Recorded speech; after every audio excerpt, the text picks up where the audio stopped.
Now that was a very interesting design for Bubble Girl. And FYI, if you read, the little translation note or whatever in this chapter, apparently the design for Bubble Girl is actually from a fan of this series. It's fan art, and I'm like, yo, what?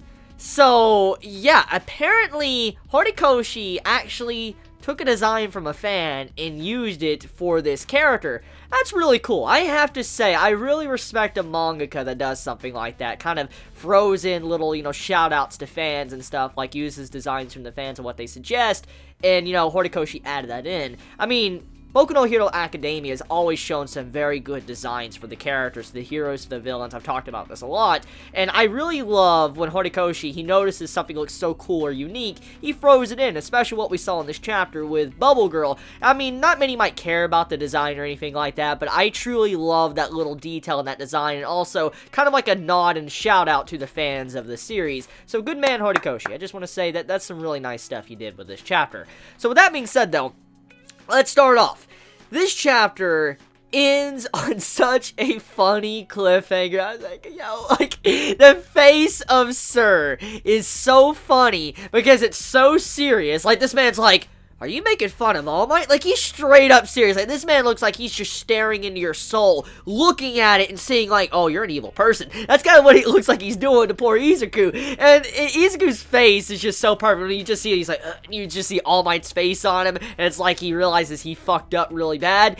That's such a good scene, because what makes that so much better is that there was actually a backstory to the face that Izuku used. And to be honest with you, we've actually seen this face once before. We got an actually brief flashback in this chapter about it, how he has been working up trying to be able to make that face for a very long time. I mean, when you idolize someone, you look up to them, obviously you're gonna try to act like them or try to look like them. That's something you always see constantly when people look up to an idol. They might wear the same clothes as them, they might have the same hairstyle, same hair color, and that's kind of what Izuku was doing in the past. He was constantly practicing in the mirror how to look like All Might, make a face similar to All Might. And so it's not really too big of a stretch to think that Izuku could make a face very similar to All Might. And so when we saw them, like, yo, this man looks like All Might. And then all of a sudden, Sir's like, you making fun of All Might? And my first general reaction is, oh shit, like, this is not good. But then it got me thinking.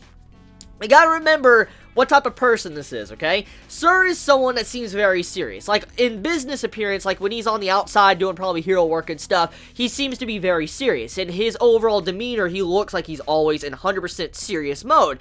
However, it does seem he has a softer side to him, which was revealed in this chapter. He loves humor. He loves humor, and he feels like humor is like the greatest thing in the world, pretty much. It's like he holds it in high regard. And if you don't have humor, he really won't care much about you, or at the very least work with you, which is what Izuku's trying to do. He's trying to get, a recommendation from Togata to Sir for he can actually work underneath him.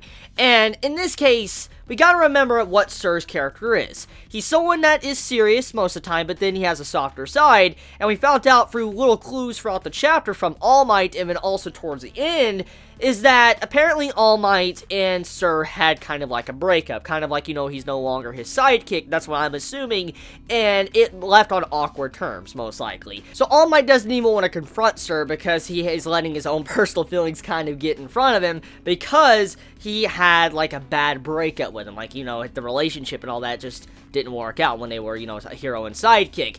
So it's pretty interesting towards the end when we see Sir on his laptop. You see, like, he's on the computer looking, and if you look very closely at the laptop, you see a picture of All Might. You see, like, the body outline of All Might on this video, and I'm assuming YouTube or something, and he's obviously watching All Might videos. And we also heard from Togata in this chapter that Sir constantly watches All Might's videos about All Might, and that's why, Togata's like, why don't you, talk to him and all that? It seems like he'd be overjoyed if you're to try to communicate or talk with him. He was trying to tell All Might this, but All Might, it's just a very awkward relationship between these two right now, so he doesn't really want to confront him. So I'm going to assume, with Izuku doing the face he did, like making the All Might type face, I feel like that's going to make Sir laugh his ass off. Like, at first glance, he's like, are you making fun of All Might? Like, he acts all serious. I mean, I feel like the next chapter is going to open up. This man's just going to be laughing his ass off. He's like, that's fucking hilarious. I could see that man doing something like that just because he's making fun of All Might, or he's trying to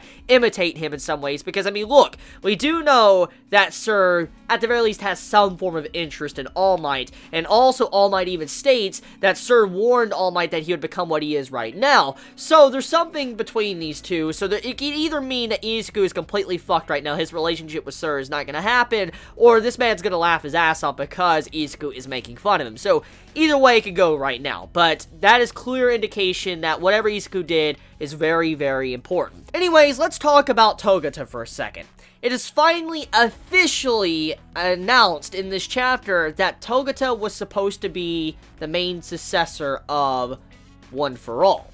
And it's interesting when we see some things in this chapter that show that deep down, Togata is a really good dude. He has a good personality. He wants to help out Izuku. He's like, it's my job as a hero to meddle in your affairs, isn't it, to help you out? And I'm like, that's very much like a hero. I'm like, wow. And throughout this entire chapter, I was getting very good vibes from Togata. And the more I view his character, the more I'm viewing him as a certain type of character I see from a lot of shonen, which I want to mention. Normally, when you have a character that is very similar, has a very similar goal to you, kind of like a senpai or something, not like All Might, okay? But someone that's kind of like a senpai, someone like a brother or something, someone that's kind of older than you, it tends to not work out. What I'm getting at is, when it comes to series like this, not even shonen, this also could happen in seinen as well, usually the relationship between the characters could go completely south, or the character is going to die. And in this chapter, there was a very obvious death flag for Togata. When the principal was like, his smile will never be extinguished, I'm like, death flag. Fucking death flag. Like, that's a massive death flag for this character. And I feel like if Togata really isn't a bad guy, like he's not, you know, the one that's the spy in the school, I feel he's going to die. He's definitely going to die. Even though he's very powerful, I've already talked about his weaknesses. His weaknesses is range and air people, so he can't really go up against that at all. And so there is a lot of ways he could die, and I'm kind of scared that that's what the chapter was hinting at, like, you know, setting him up for a potential death, but there's also a way he could become a villain as well, because, you know, he's like the person that's above Izuku and all that. He was supposed to get, you know, One for All. There's a possibility he could turn evil too. We'll have to see where that goes. That is a potential possibility of his character because of this chapter. Anyways, though, let's talk about Mineta. Mineta had a very funny scene in this chapter, a little comedy panel, and he's like, I wonder what I should use for my fat material today as he's brushing his teeth. I'm like, are you fucking kidding me? Like, this man's priorities right now. Like, this man's fucking priorities is just insane. He's like, I wonder what type of fat material I'm going to use today. Horikoshi. Like, Mineta panels are always fucking hilarious. Like, these little panels that are just hilarious. Like, little comedy here and there in the background scenes is so good. Like, you know, ectoplasm, like, I want to go, you know, do some karaoke. I'm like, are you serious? Like, just these little details about the characters and all that you see in chapters. It's just, it's funny. And I like how Horikoshi adds stuff like this in. He doesn't need to go that far. He doesn't need to add dialogue to these characters. He could just focus on the main story. But he does anyways. I do respect a writer that does that. Goes the extra mile to kind of give characterization to characters even though they don't have a lot of screen time or panel time in this case. We see them getting a little bit of characterization, like for instance Ectoplasm wanting to go do some karaoke, Mineta, you know, like what type of fat material do I want to use today. I mean, these little details is just funny, but also adds to the characters, and I respect writers that do stuff like this. They go out of their way to add more details to their story / characters. So yeah, that's pretty much it when it comes to this chapter. The chapter is relatively simple. I mean, we have the tickle machine, which, oh my god, like, that scene looked like something out of a hentai, but I mean, yeah, chapter overall, pretty good. Let me know your thoughts in the comments below. You all have a wonderful day or night wherever you live. Please be safe. Chibi out.